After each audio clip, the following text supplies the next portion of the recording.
Buenas tardes a todos. Vamos a seguir con el tema de dolor, pero esta vez referido a el dolor localizado en la cabeza, lo que se conoce con el nombre de cefalea. ¿Y por qué hacemos un tema específico del dolor referido a la cabeza? Pues porque es una de las causas de dolor más frecuentes. Hemos visto que los dolores referidos al sistema musculoesquelético es un dolor que es muy frecuente, inflamatorio y no inflamatorio. Ahora vamos a ver otro tipo de dolor que es motivo muy frecuente de consulta médica. La cefalea como tal ocupa un lugar muy importante en cuanto a la frecuencia de consultas por sitios de dolor específico. Sin embargo, la mayoría de las cefaleas, más del 90% de las cefaleas, son cefaleas que no representan riesgo para la salud. Es muy importante saber eso. La mayoría de las cefaleas obedecen a causas pasajeras. Un pequeño porcentaje corresponde a cefaleas que pueden tener un significado grave, un tumor, una hipertensión endocraniana, una infección, cuadros graves que pueden determinar la muerte del paciente. Por ese pequeño porcentaje es importante reconocer y diferenciar la queja como tal como cefalea. Entonces, vamos a empezar a hablar de las cefaleas. Todos me oyen, ¿no? Sí, doctora, se oye. Sí, doctora. Perfecto. Entonces, vamos a ver qué se entiende por cefalea al dolor ubicado por encima de la línea que existe entre ambos cantos oculares externos hasta el centro del canal auditivo. Ven marcado ahí que por encima de esa línea entendemos que cualquier dolor referido a ese segmento de la cabeza debe ser interpretado como cefalea. Como les decía, es uno de los motivos de consulta por dolor más comunes. Aproximadamente un 47% de los adultos la padecen o van a padecer en algún momento de su vida. Un tercio de la población entre 18 y 65 años ya ha sufrido de dolor de cabeza en alguna ocasión. A pesar de que no se diagnostica frecuentemente, pero los niños también tienen una alta prevalencia de dolor de cabeza. Se estima que a los 7 años, casi la mitad, podríamos decir, de los niños pueden experimentar o han experimentado dolor de cabeza. Y este porcentaje se hace mucho más elevado cuando se entra a la adolescencia. Desde la pubertad a la adolescencia, la frecuencia de la cefalea llega hasta un 82%. El dolor de cabeza es mayor en frecuencia en hombres que en mujeres entre los 3 y los 7 años. Después de los 7 años la frecuencia se iguala y después de los 45 años la frecuencia es más prevalente en las mujeres. Después de la pubertad, aproximadamente hay 3 mujeres por cada hombre que presentan cefalea.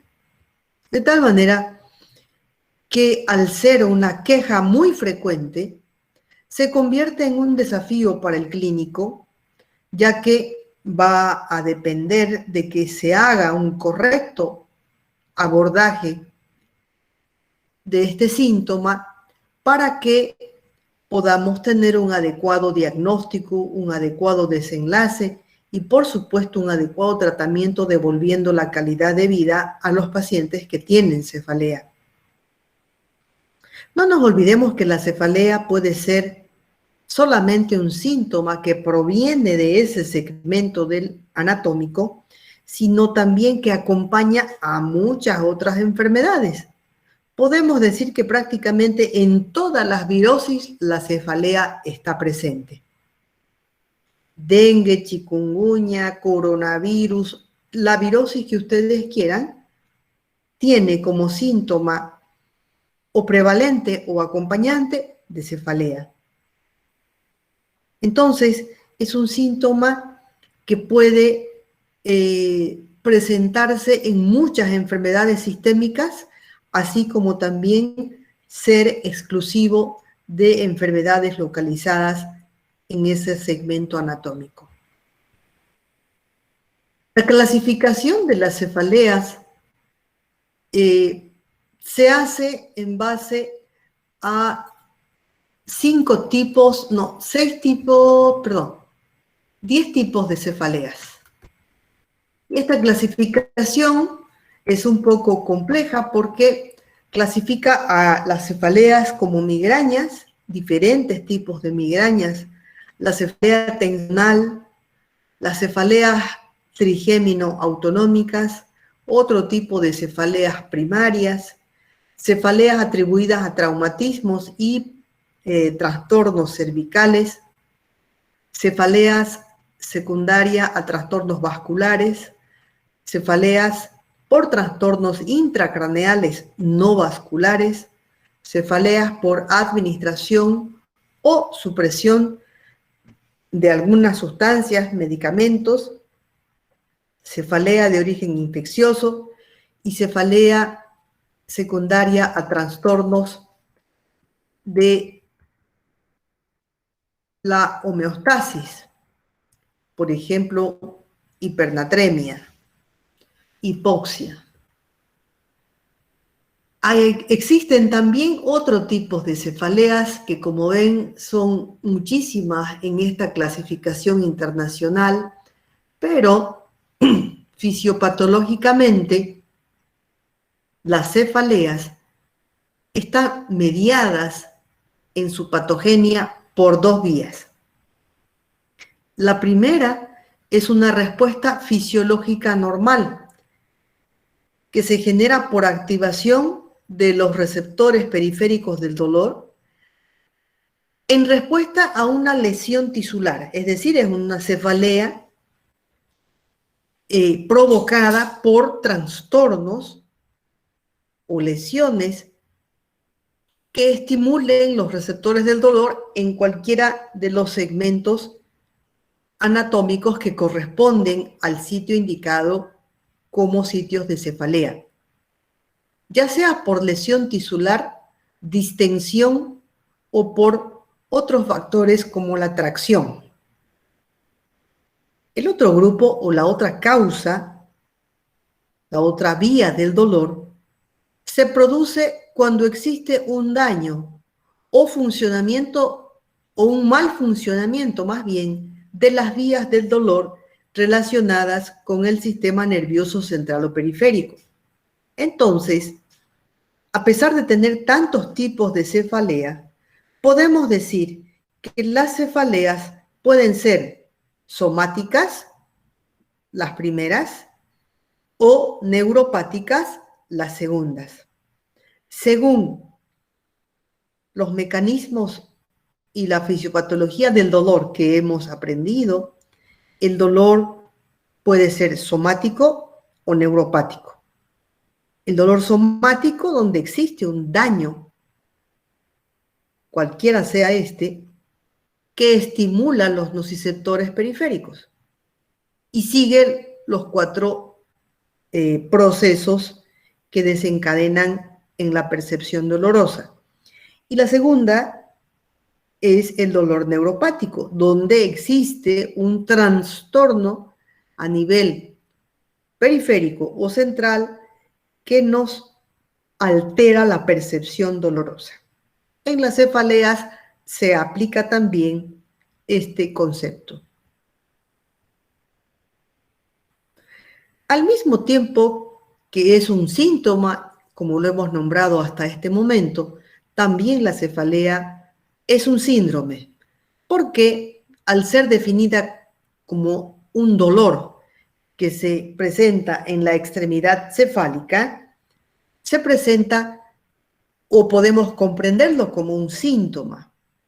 Pero al mismo tiempo, al considerarse como un síndrome, entendemos que es un síntoma que tiene una multicausalidad y están involucrados muchos procesos para que pueda generarse dolor.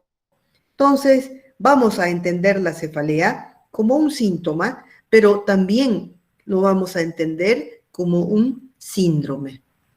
La cefalea, entonces, puede ser la única molestia, pero también puede ser un cuadro que al estudiarlo adecuadamente encontremos patologías graves, como en este caso muy evidente la distensión de las arterias temporales, que nos permite diagnosticar una cefalea por arteritis temporal, siendo la arteritis temporal una vasculitis autoinmune que puede ser una enfermedad grave que incluso lleve a la muerte del paciente.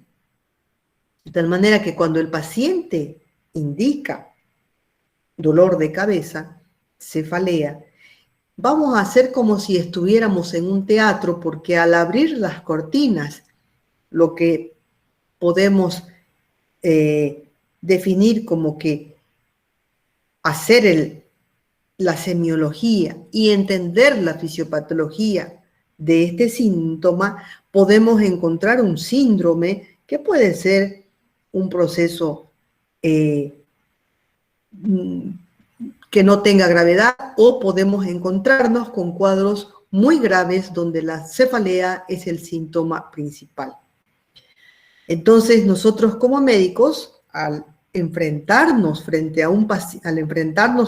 con un paciente que se queje de cefalea, pues tenemos que tener la capacidad para poder diferenciar entre lo que es una cefalea primaria y lo que es una cefalea secundaria, debido a que la cefalea primaria es aquella que comprende la mayor parte de pacientes, que no revierte ningún peligro, y aquellas cefaleas secundarias son cefaleas que sí tienen como causa una enfermedad grave que puede comprometer la vida del paciente. La cefalea, en cuanto a su inicio, puede ser de inicio muy agudo o periagudo, es decir, una cefalea que estando bien una persona, en cuestión de segundos, aparezca este síntoma. Siendo así, tenemos que considerar como una cefalea de inicio hiperagudo un cuadro grave, una hemorragia subaracnoidea, una disección de alguna arteria, hemorragia intracerebral, crisis hipertensiva, cefalea por trauma acústico o cefalea por algún trastorno neurálgico, como la neuralgia del trigémino. Aquella cefalea que se inicia en minutos o en horas, también nos va a hacer pensar en algún tipo de cefaleas. No teniendo el paciente ningún otro cuadro previo, pues podremos pensar en meningitis, encefalitis, absceso cerebral, hidrocefalia, sinusitis, glaucoma agudo o glaucoma no controlado, un ACV hemorrágico, cefalea secundaria a migraña y cefalea en racimos o cefalea de Horton, que se llama. Aquella cefalea que tiene un inicio más insidioso, es decir, una cefalea que no existía y que a partir de cierto momento comienza como un síntoma leve, que progresivamente sin desaparecer se va haciendo a través de los días un dolor persistente y cada vez más intenso. Ojo, esa cefalea es muy peligrosa porque nos habla de la probabilidad de un hematoma subdural, trombosis de seno cavernoso, hipertensión endocraneana, arteritis de células gigantes, sinusitis crónica, carcinoma de senos paranasales, cefalea tensional, alteración de la articulación temporomandibular. Cuando un paciente acude por cefalea solamente, tendremos que aplicar una rutina de cuestionario donde involucren varios aspectos que no debemos pasar por alto. La edad de inicio es un dolor que recientemente ha aparecido o es más bien una cefalea crónica que se presenta y desaparece. Habitualmente las migrañas comienzan en la adolescencia y se mantienen durante muchos años hasta la menopausia en la mujer, donde se agrava y posteriormente desaparece. También tenemos que averiguar el modo de inicio, si es que es de inicio reciente, agudo, subagudo o crónico. ¿Cuál es el patrón temporal de la cefalea? Es decir, la duración y la frecuencia de la cefalea que viene en crisis, la localización del dolor, si es hemicraneana, holocraneana, facial, occipital, si es que tiene síntomas acompañantes, náuseas, vómitos, fotofobia, fonofobia, si es que empeora con el esfuerzo físico, si es que existe alguna sintomatología autonómica como malestar estomacal, si hay otros síntomas que preceden o anuncian la crisis de dolor, como son las fotopsias, la visión borrosa, la pérdida de visión, parestesias. ¿Cuáles son las características del dolor? El dolor pulsátil puede ser también opresivo, urente, punzante, o más bien como una descarga eléctrica. ¿Qué antecedentes tiene el paciente? Si tiene antecedentes de cefalea previa, personales o también familiares, como por ejemplo la migraña. Habitualmente hay familias de personas con migraña. Si es que es un dolor de cabeza, una cefalea similar al que tienen otras personas en la familia o es diferente. ¿Qué factores precipitan o agravan el dolor de cabeza? Está relacionada al alcohol, al consumo de algunos alimentos, al trastorno en el sueño, insomnio, a la menstruación, que se llama migraña o cefalea catamenial. Y en cuanto al tratamiento, si es que el uso de fármacos analgésicos mejoran, si es que no mejoran, si es que consume algún tipo de medicamentos, como por ejemplo algunos antihipertensivos que son vasodilatadores, pueden ocasionar cefalea. Si es que el paciente, el motivo de consulta en urgencias es motivado por el dolor, y si es que en ese momento en particular el dolor de cabeza es el principal motivo de consulta. En cuanto a la cefalea, tenemos que recordar que existen estructuras anatómicas capaces de ser causantes del dolor, pero también en el cerebro hay estructuras que no duelen, que no son dolorosas, ¿no? Cuando el paciente dice me duele la cabeza, prácticamente entiende que la cabeza es toda la cabeza. Otras personas dicen me duele mi cerebro y señalan la parte occipital o la parte cervical, cuando sabemos que ahí ni está el cerebro y el cerebro tampoco por sí mismo duele. Entonces existe este tipo de situaciones, por lo cual es muy importante recordar qué partes en el cerebro pueden doler y qué partes no duelen.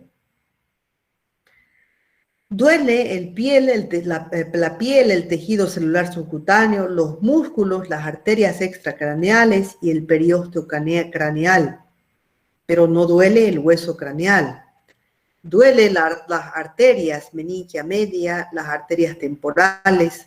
Duele también pueden originarse el dolor a nivel del ojo, oídos, cavidad nasal, senos paranasales.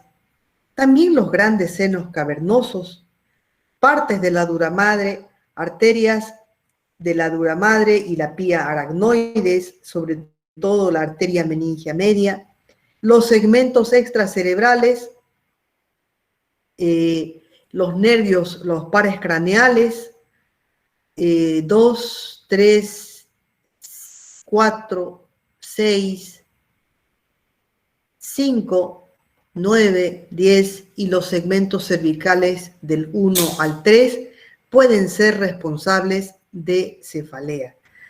No duelen entonces el hueso craneal, las cubiertas meningias, el epéndimo, los plexos coroideos, las venas piales y el mismo parénquima cerebral.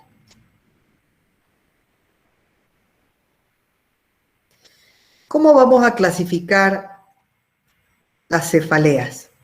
Las cefaleas, una clasificación es esta que clasifica las cefaleas en cefaleas vasculares, es decir, aquellas cefaleas por trastornos de los vasos cerebrales y que en primer lugar están la migraña o jaqueca y las cefaleas vasculares diversas, entre ellas las cefalea de Horton, por ejemplo, ¿no? Cefaleas por contractura muscular, como son principalmente la cefalea tensional. Cefaleas por tracción o inflamación, entre ellas está la arteritis, cambios en la presión intracraneal, tumores cerebrales. Lesiones, cefalea por lesiones estructurales, extracraneales, ya sea por lesiones nasales y paranasales, lesiones oculares y también lesiones a nivel cervical como la artrosis u osteoartritis cervical. También no nos olvidemos que pueden ser causa de dolor referido a este segmento anatómico las neuralgias craneales, como son la neuralgia del trigémino y la neuralgia del glosofaringeo.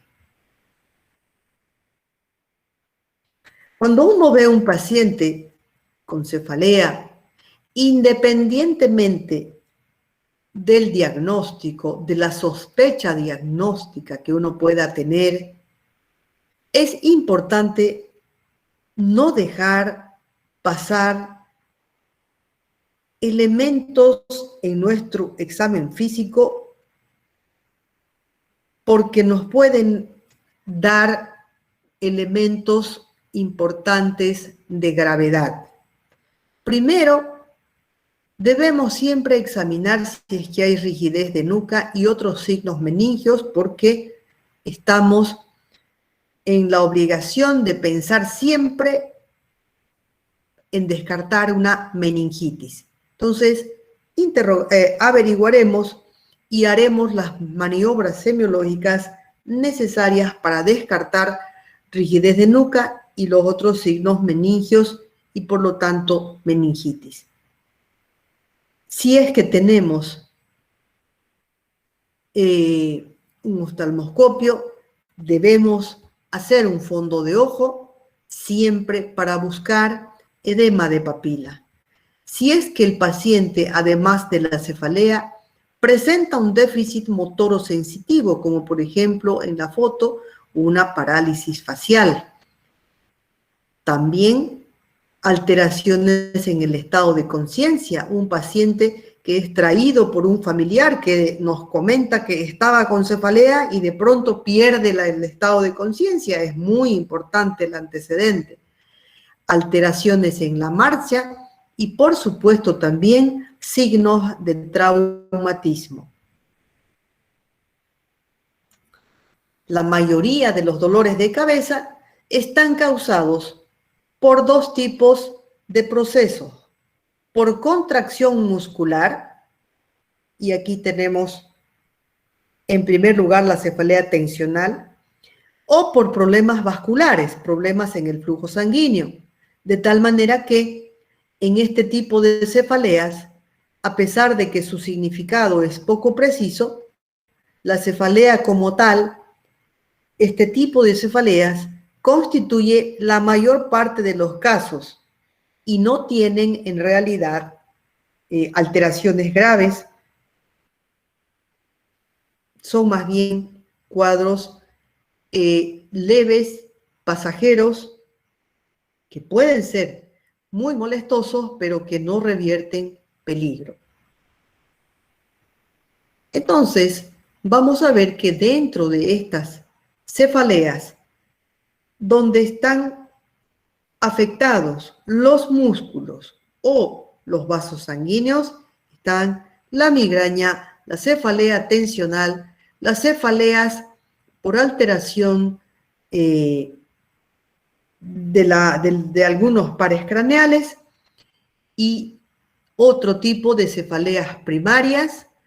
Esas son las que con mayor frecuencia ocupan el diagnóstico de cefalea y son, insisto, aquellas cefaleas que no van a tener una repercusión grave en la salud del enfermo. Estas cefaleas primarias, primero, son síndromes clínicos de etiología desconocida. Son cefaleas en las que la patogenia o la fisiopatología del dolor tienen como trastorno fundamental una dilatación anormal de una o más ramas de la carótida. Tienen mediadores del dolor que están como mediadores liberados patológicamente, entre ellos la serotonina, que es vasodilatador, la sustancia P, la proteína relacionada al gen de la calcitonina, la bradicinina, histamina y prostaglandinas como mediadores del dolor que intervienen en la patogenia o en la fisiopatología de este tipo de cefalea. Con frecuencia y clínicamente son cefaleas unilaterales, es decir, de la mitad de la cabeza, hemicraneanas, de carácter pulsátil, y eso es muy fácil de relacionar porque vemos que son cefaleas ocasionadas por una dilatación anormal de los vasos sanguíneos. Por lo tanto, la cefalea será pulsátil. Además, serán recidivantes una vez a la semana, una vez cada 2 semanas o 2 veces por semana. Y entre estos episodios el paciente está normal. Muchas veces se acompaña de otros síntomas como náuseas y vómitos.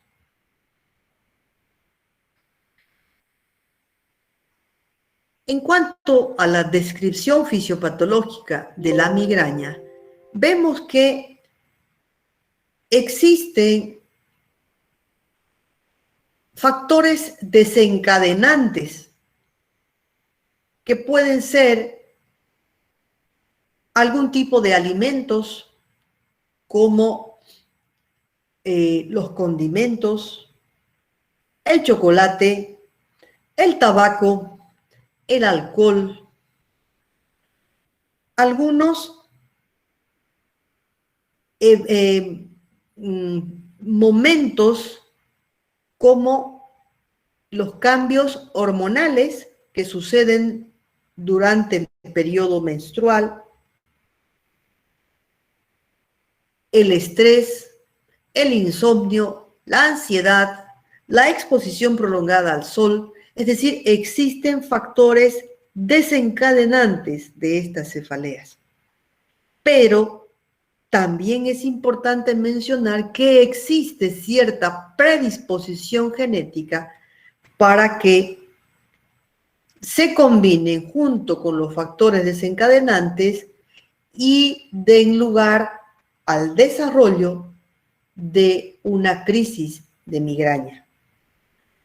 Con estos dos elementos, la predisposición genética más los factores desencadenantes, se produce una depresión cortical propagada, que esto se produce por una hiperreactividad vascular que inicialmente da lugar a un breve periodo de vasoconstricción. Este periodo de vasoconstricción da lugar a lo que se llama el aura. El aura, que es la sintomatología que aparece previa al dolor. El aura puede presentarse como alteraciones visuales, escotomas, visión como de luces, visión como con un halo. Puede presentarse también como sensación de náuseas,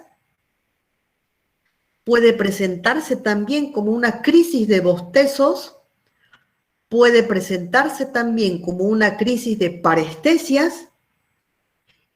Esos son síntomas previos que anuncian la crisis y se deben a una depresión cortical secundaria a una vasoconstricción transitoria.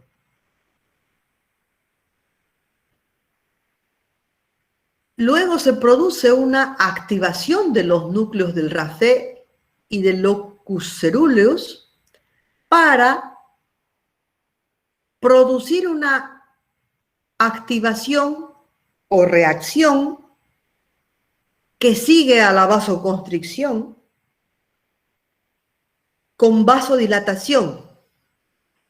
Y esto se debe a una activación del sistema trigémino vascular.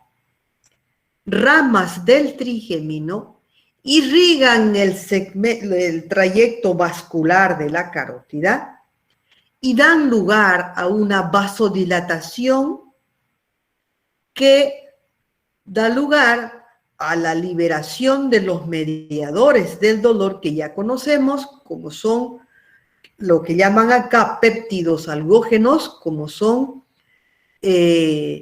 la proteína relacionada al gen de la calcitonina, la sustancia P y otros mediadores del dolor, lo cual va a producir entonces vasodilatación, inflamación y la sensación dolorosa típica de la migraña o de la cefalea vascular. En resumen, sobre una predisposición genética a la cual se añaden diferentes factores desencadenantes como son el insomnio, el consumo de alimentos muy condimentados, la menstruación, el estrés, etcétera, el tabaco, el alcohol, se va a producir una respuesta a nivel vascular con una breve vasoconstricción que da lugar a los síntomas conocidos como aura, momento en el cual el paciente percibe estos síntomas, pero no tiene aún dolor de cabeza. Esto da lugar a una activación del sistema trigémino vascular, liberación de mediadores algógenos que producen vasodilatación, inflamación estéril y la presencia de dolor. ¿Cuáles son los criterios diagnósticos de la migraña? La migraña puede ser, entonces, una migraña que tenga el aura que les he mencionado o migraña que no tenga aura. Clínicamente, así se puede diferenciar. Entonces tenemos criterios diagnósticos de la migraña sin aura, aquella que no tiene los síntomas anunciantes de una crisis de migraña.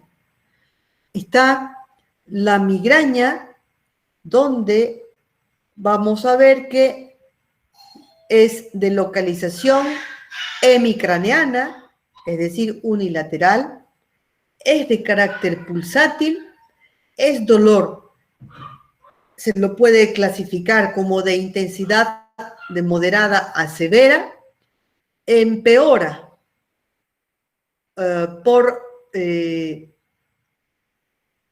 empeora con la actividad física o también hace que una persona con cefalea abandone la actividad física y se puede asociar a náuseas o vómitos y se puede asociar también a otros tipos de síntomas, como por ejemplo intolerancia a los ruidos, intolerancia a la luz, inclusive intolerancia a los olores fuertes.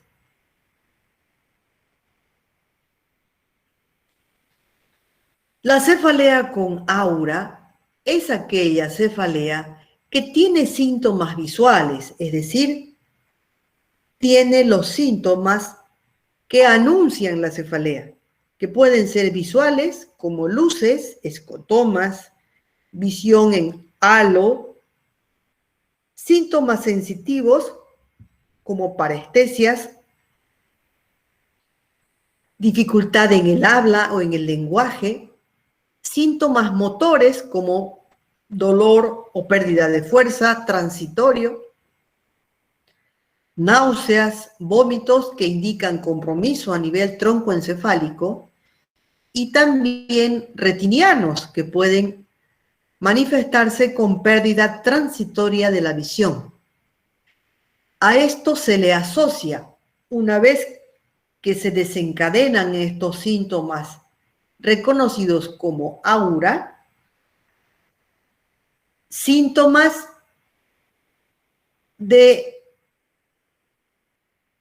dolor pulsátil que pueden durar de 5 minutos o más, hasta a veces incluso días, pueden asociarse a cefalea que puede ser unilateral o también puede ser con el transcurso de las horas holocraneana, y el aura se acompaña después de que se presenta de aproximadamente cefalea, como les decía, pulsátil, que se va a presentar aproximadamente 50 o 60 minutos después del aura.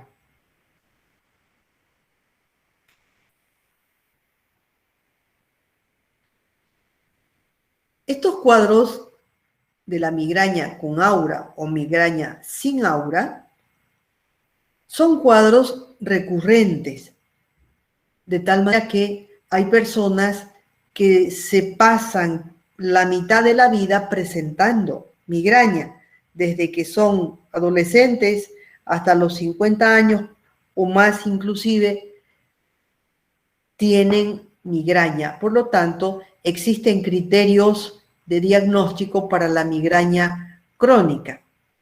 Estos criterios son la cefalea, que se presenta durante un periodo de 15 o más días al mes durante más de 3 meses, que aparece en pacientes que han sufrido al menos 5 crisis que cumplen los criterios para diagnóstico de migraña. El Criterio C, que durante un periodo de 8 o más días al mes, por espacio de más de 3 meses, cumple con los criterios C y D, es decir, cefalea, y que no existe otro diagnóstico para que explique la migraña o el dolor de cabeza sin aura, y también puede presentarse en estos mismos criterios como migraña con aura. En el momento de la aparición, el paciente cree que es migraña y se alivia con tratamientos específicos para este tipo de dolor de cabeza. ¿Cuáles son los principales factores que desencadenan la crisis de migraña? El estrés, la ansiedad, la depresión, factores hormonales como son la menstruación, la ovulación o el uso de anticonceptivos, factores alimentarios como son el alcohol, el chocolate, quesos, el ayuno prolongado, comidas ricas en nitritos, glutamato monosódico o aspartame. Factores ambientales como son estímulos visuales muy intensos, olores intensos, cambios atmosféricos, elevada altitud sobre el nivel del mar, trastornos en el sueño o exceso de sueño o déficit de sueño, algunos fármacos como las hormonas, los estrógenos, dilatadores como la nitroglicerina, antihipertensivos como la reserpina y también otros factores como trauma, ejercicio físico, fatiga intensa.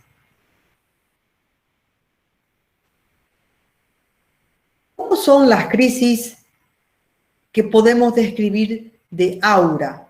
Precisamente el aura de una crisis de migraña típica se puede ver como esta imagen. Un paciente que va a tener una crisis dolorosa puede describir esta imagen, es decir, una imagen como un halo centellante que aparece de forma unilateral.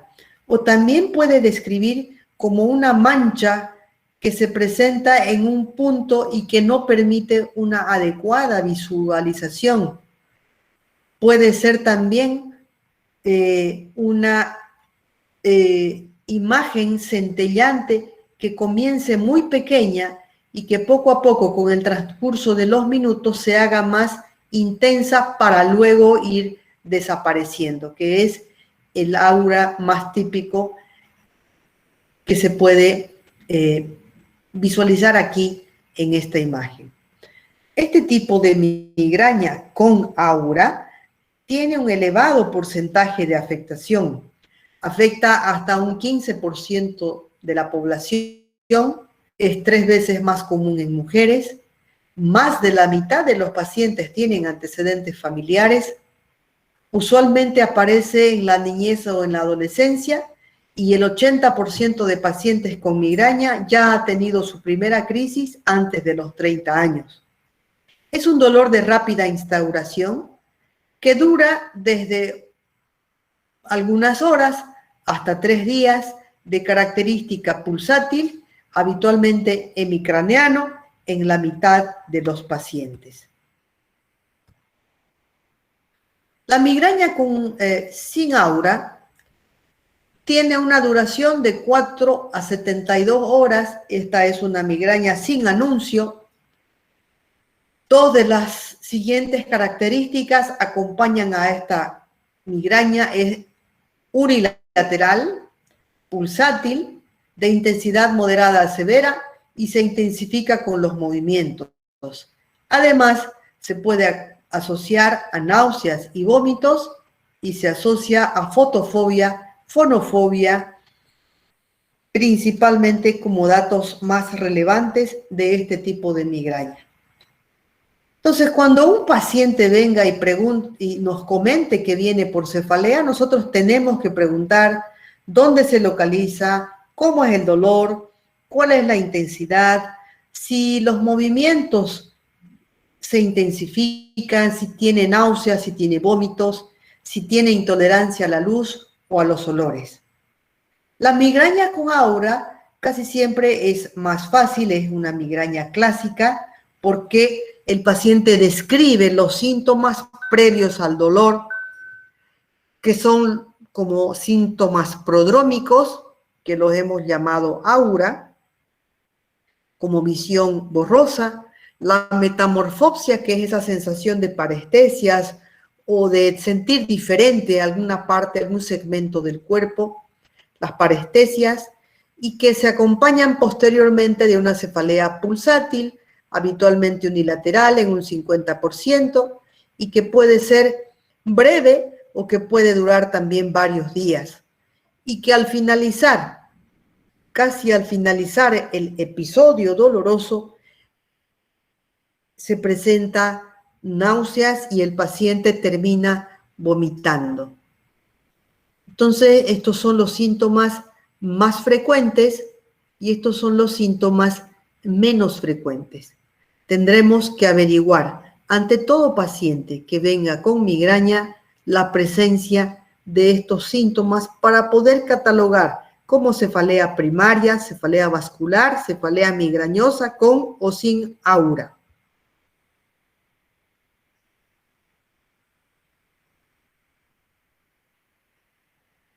Las fases de la migraña son 3 en la migraña sin aura y 4 en la migraña con aura. En la migraña sin aura, entonces, tenemos la fase premonitoria, donde el paciente siente algo extraño, de ahí viene el dolor y los síntomas asociados y la fase de resolución. En la migraña con aura tenemos una fase premonitoria, la fase de aura, donde claramente el paciente siente o ve los escotomas, las luces, la dificultad en la visualización. Luego viene la instalación de los síntomas de dolor y finalmente la fase de resolución. En la fase de resolución, cuando ha cumplido el esquema, cuando no se corta el proceso de la migraña, habitualmente termina con náuseas y vómitos. ¿Qué sucede para que se produzca una cefalea?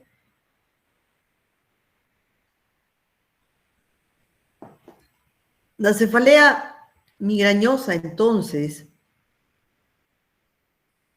tiene un punto donde se genera la crisis de migraña. La crisis de migraña se genera en el tronco encefálico. Anatómicamente, a nivel del locus coeruleus y los núcleos del rapé. Allí se secretan grandes cantidades de sustancias vasodilatadoras, como son principalmente la serotonina, que van a ir a activar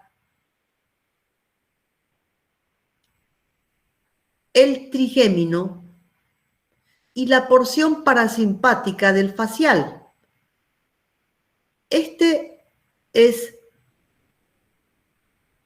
lo que llamamos el sistema trigémino vascular.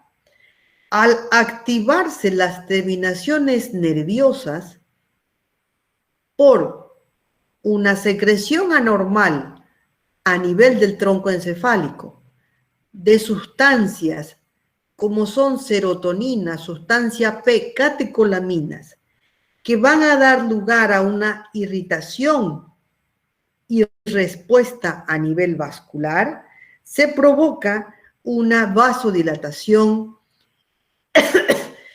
y una mayor liberación de los neuropéptidos algógenos que ya hemos conocido.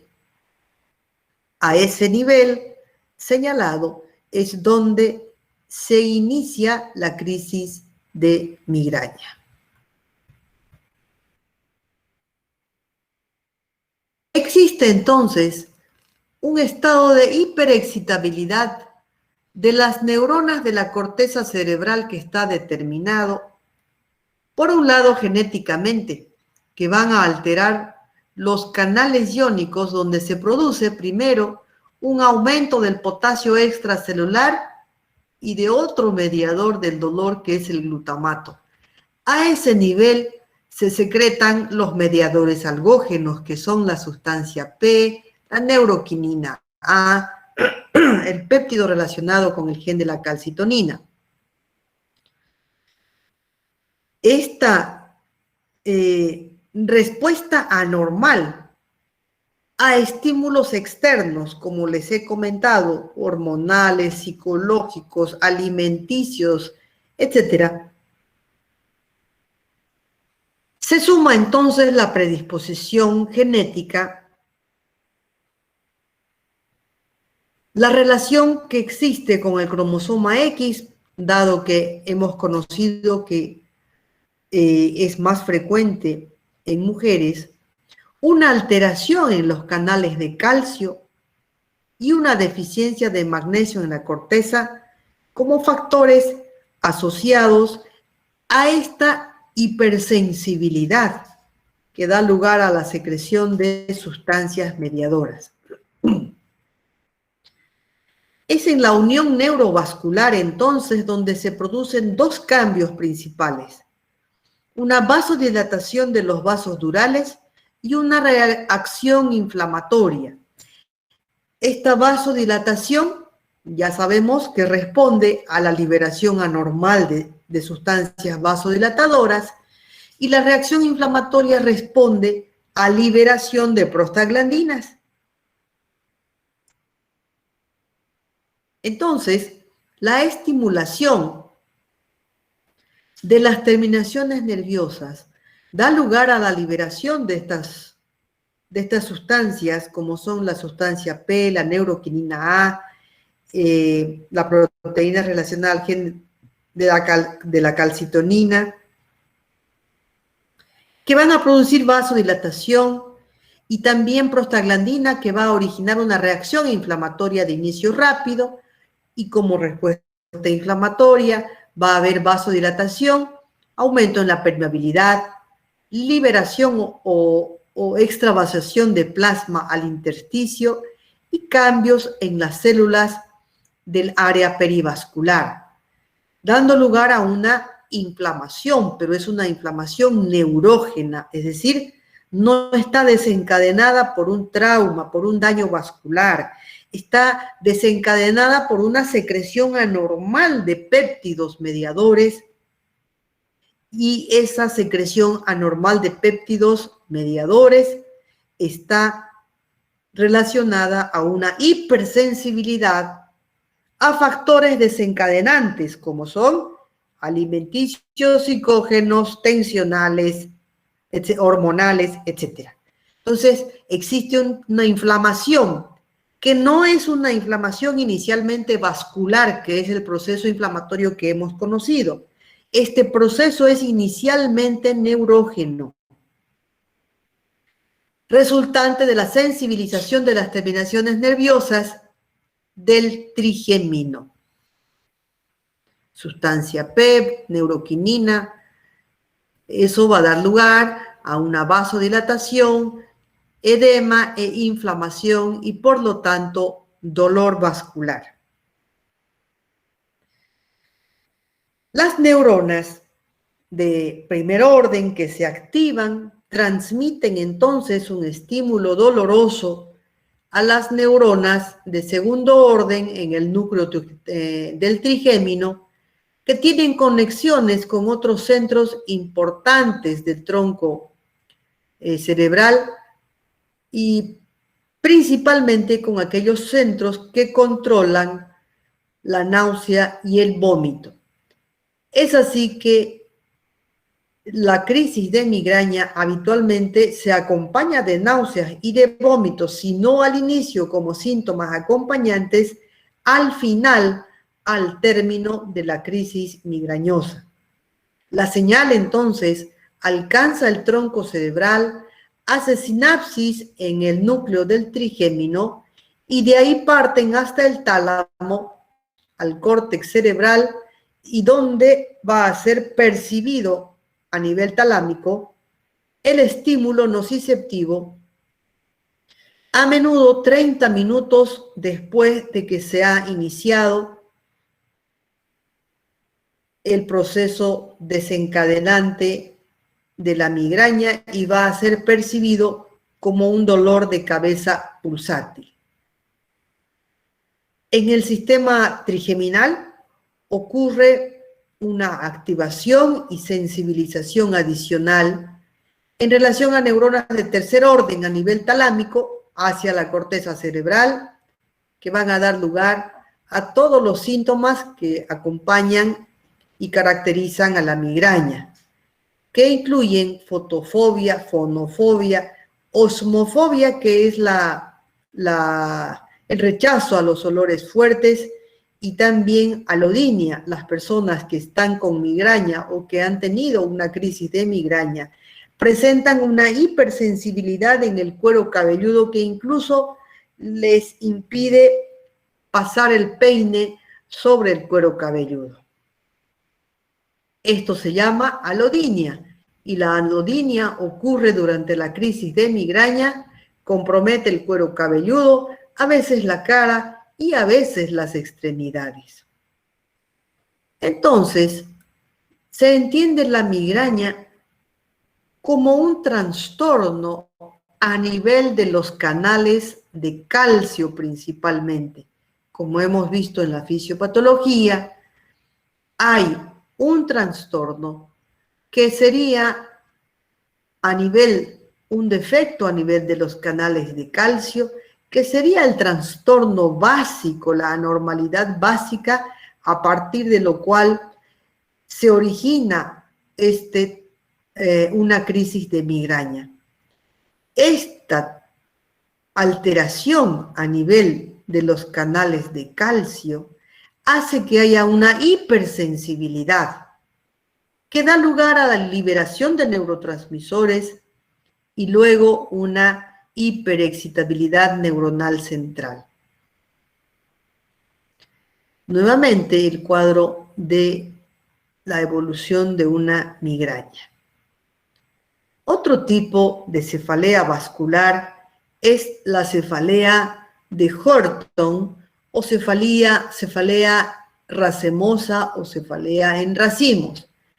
Este tipo de cefalea es también vascular. Fisiopatológicamente tiene una evolución idéntica a la que hemos visto en las migrañas. Sus características clínicas es que afecta más frecuentemente a varones. El dolor se siente a nivel periocular, es decir, solamente a nivel de un ojo. Es estrictamente unilateral. La migraña a veces suele ser bilateral, si no al inicio, en el transcurso de la migraña puede ser bilateral. La cefalea de Horton o la cefalea en racimos es estrictamente unilateral. El paciente va a sentir en un solo ojo. El dolor tiene una duración máxima en 5 minutos. Es un dolor descrito como intenso. Es un dolor descrito como terebrante, es decir, un dolor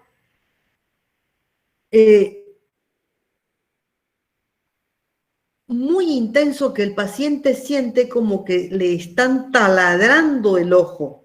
Tienen una duración de 30 minutos a 3 horas. Tiene síntomas acompañantes como es la epífora, que es el lagrimeo, rinorrea y el signo de Horner, que es una alteración a nivel de la dilatación de la pupila. Los episodios son habitualmente nocturnos y vienen en racimos, es decir, por eso recibe ese nombre, cefalea racemosa, que viene uno, está pasando, luego viene el otro y luego viene el otro. Son episodios nocturnos de 1 a 4. Cuando el paciente acude al médico y el médico examina, ve un paciente neurológicamente normal, a pesar de que el paciente dice que casi se muere o es un dolor tan intenso que es insoportable.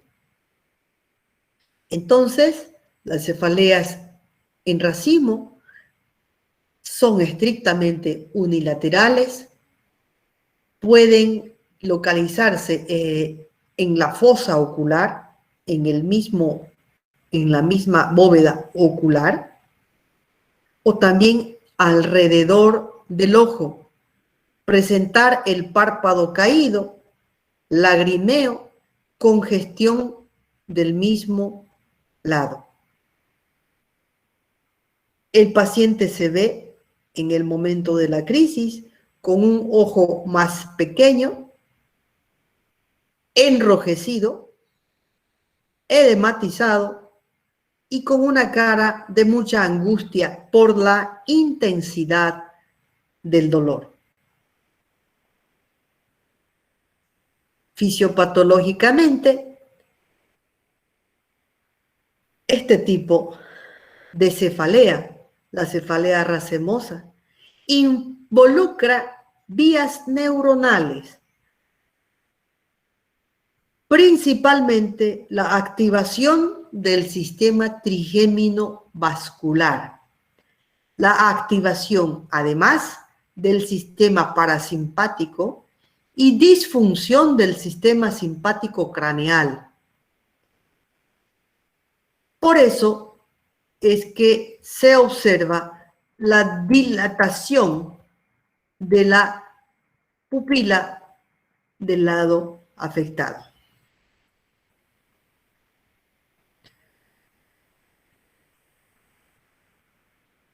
Otro tipo de cefalea es la cefalea tensional. Se entiende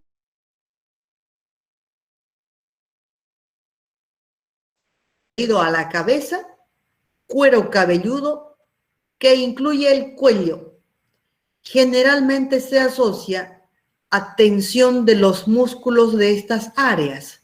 ¿Cómo vamos a saber esto? Muy fácil, pues le decimos al paciente que agache, flexione la cabeza, el cuello hacia adelante, extienda hacia atrás, a los lados, y el paciente va a sentir cierto alivio con estos movimientos.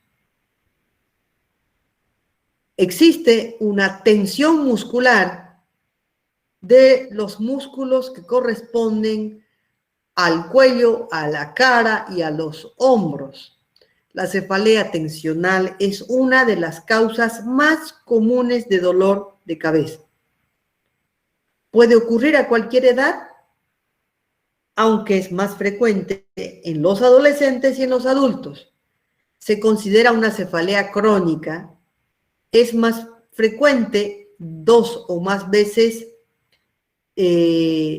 ocurre durante la semana y frecuentemente es una cefalea que no desaparece. Puede disminuir, pero no logra desaparecer y se mantiene por meses inclusive, haciendo que la persona tenga una cefalea persistente.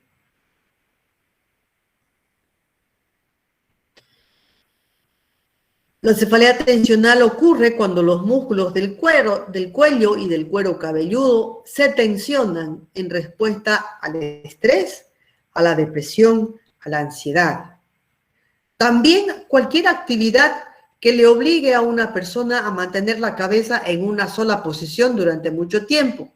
También esto es causante de cefalea tensional. Pueden verse afectados músculos del cuello como el trapecio, el esternocleidomastoideo y el temporal, como músculos que, estando la persona en una posición anormal de contractura por mucho tiempo ocasionan dolor, cefalea. Más aún ahora, frente a la computadora o con el celular, frente al cual pasamos mucho tiempo, este tipo de cefalea se ha vuelto más frecuente.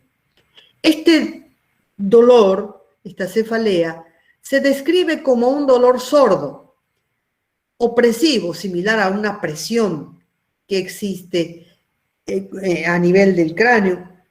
Habitualmente no es pulsátil. El paciente puede referir como una banda apretada o una prensa alrededor de la cabeza. Es holocraneano. Peor en el cuero cabelludo, en las sienes, en la región temporal y en la parte posterior del cuello y hombros.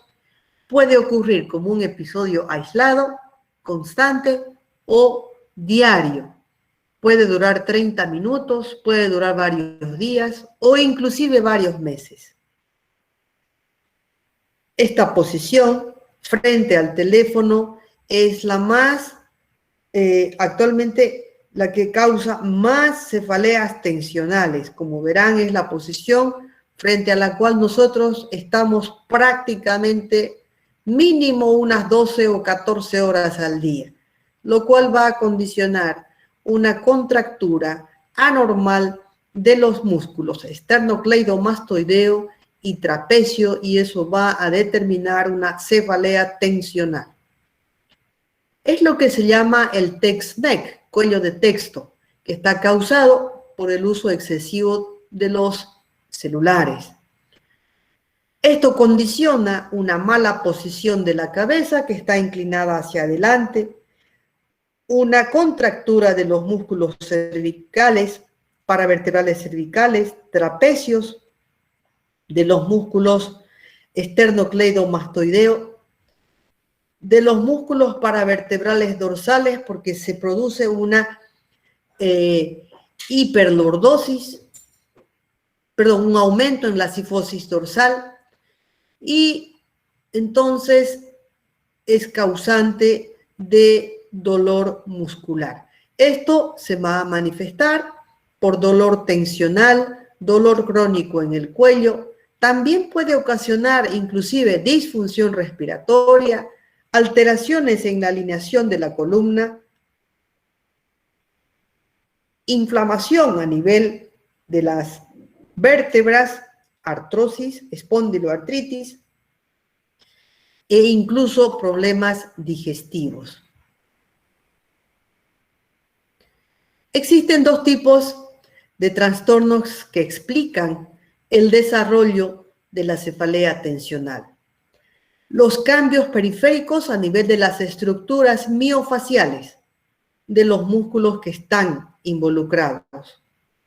Alteración en el control de los estímulos dolorosos que llegan al sistema nervioso central desde las neuronas del tronco encefálico a nivel del locus coeruleus, también involucrado en el desarrollo de la cefalea vascular, tanto migraña como cefalea racemosa, dando lugar a una alteración o una sobreestimulación de los nociceptores de estructuras musculares que pueden inducir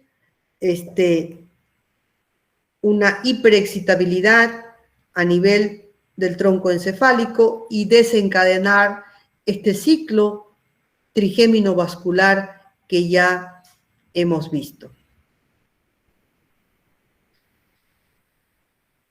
Esa es la fisiopatología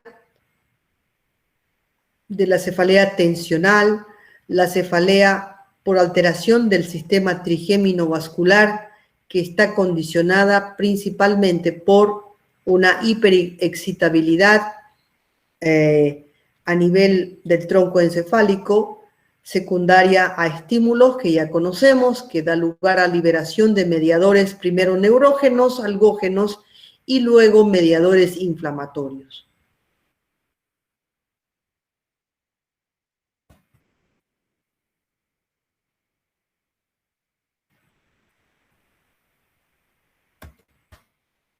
Hasta aquí vamos a hablar de las cefaleas primarias.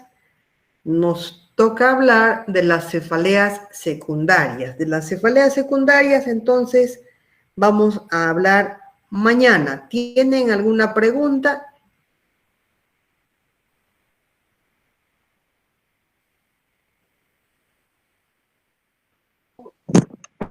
Buenas tardes, doctora. Disculpe, ¿el tratamiento en la cefalea tensional o algo que pueda ayudar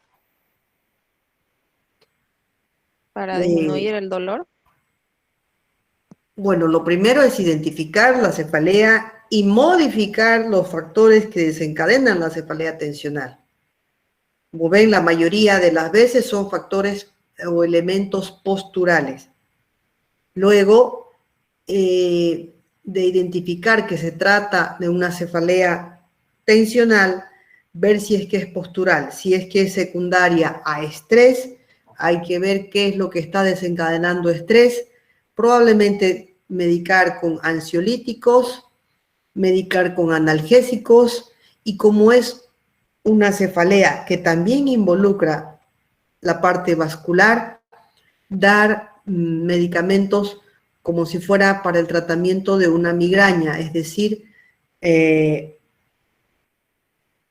vasodilatadores, bloqueadores de los canales de calcio, como son la flunaricina, nifedipino, nimodipino, bloqueadores de los canales de calcio, medicamentos que se utilizan para el tratamiento de la migraña. Lo que está ahora cada vez menos utilizado son los ergotamínicos, ¿no? Que son los migrales, es decir, migral compuesto,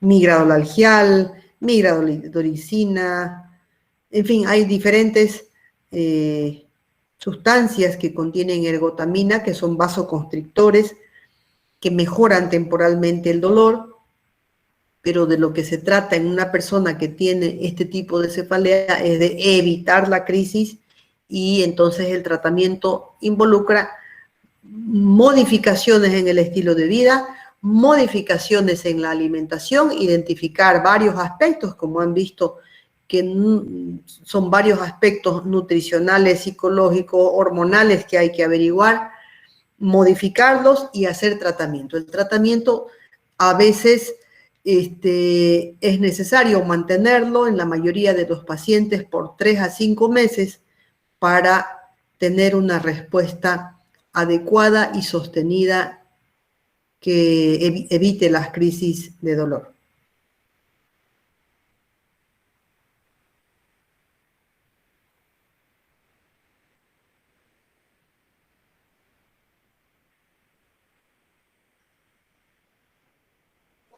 Gracias, doctora.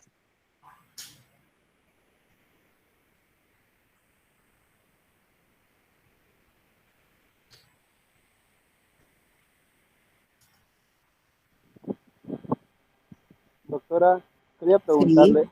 si existe en la cefalea neuropático. ¿Perdón? Si existen las cefaleas neuropáticos, con dolor neuropático.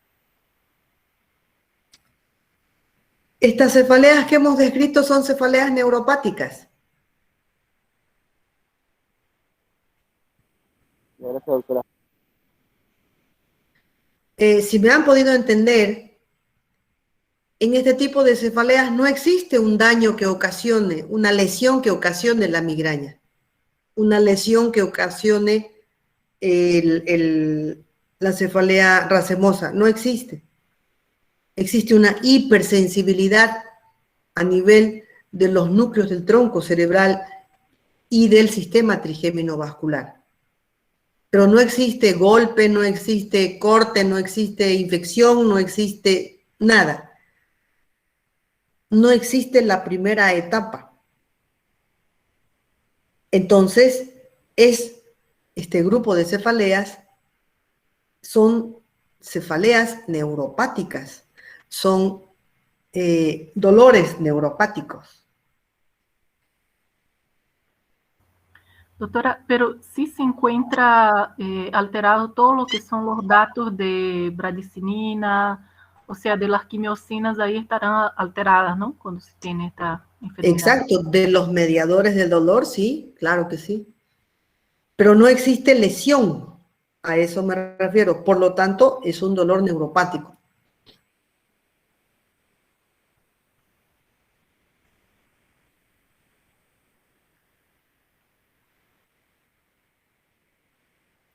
Doctora, ¿y cómo se podría diagnosticar esta cefalea? Clínicamente, Solo clínicamente. solo clínicamente. Gracias.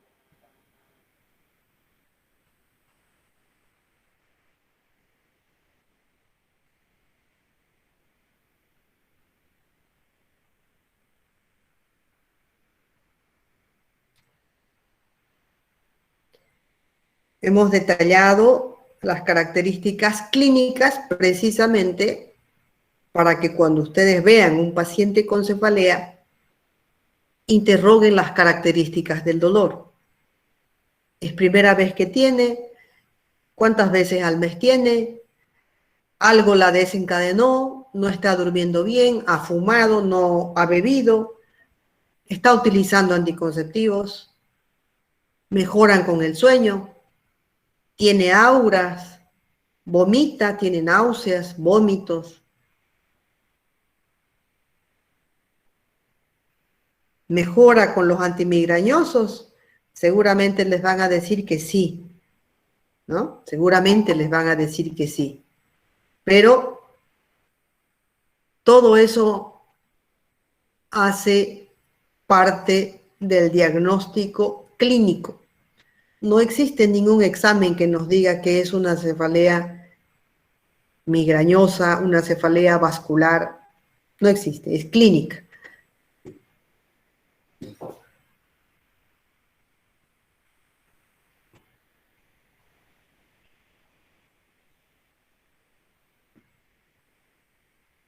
Bueno, mañana nos vemos entonces, ¿ya? Gracias, doctora.